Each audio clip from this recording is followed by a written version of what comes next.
Hello எல்லோருக்கும். நம்ம கடையில வாங்குற ரெட் வெல்வெட் கேக் வந்து ஒரிஜினல் ரெட் வெல்வெட் கேக் இல்ல அப்படின்னு சொன்னா நீங்க நம்புவீங்களா? ஆனா அதுதாங்க உண்மை. ஃபுல் வீடியோ பாருங்க என்னன்னு விஷயம் சொல்றேன். அதுக்கு முன்னாடி இந்த கேக் எப்படி இருக்குன்னு கமெண்ட்ல சொல்லிட்டு போங்க. எனக்கு வந்து பர்சனலா ரொம்ப பிடிச்சிருந்தது. உங்களுக்கு இந்த கேக் ரொம்ப பிடிச்சிருந்தா என்னை வந்து சப்ஸ்கிரைப் பண்ணிட்டு லைக் பண்ணுங்க. சரி வாங்க வீடியோக்குள்ள போலாம். நான் ஏன் இப்படி சொல்றேன் அப்படின்னு பார்த்தீங்கன்னா, ரெட் வெல்வெட் கேக் வந்து சீஸ் கிரீம் வச்சு தான் பண்ணுவாங்க.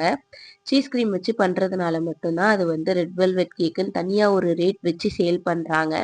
இப்போ நம்ம நார்மலா சாப்பிடுற கேக்கெல்லாம் வந்து ஜஸ்ட் கலர் எசன்ஸ சேர்த்து பண்ணி குடுத்துடுறாங்க. வேற எந்த டிஃபரன்ஸுமே காட்டுறது இல்ல.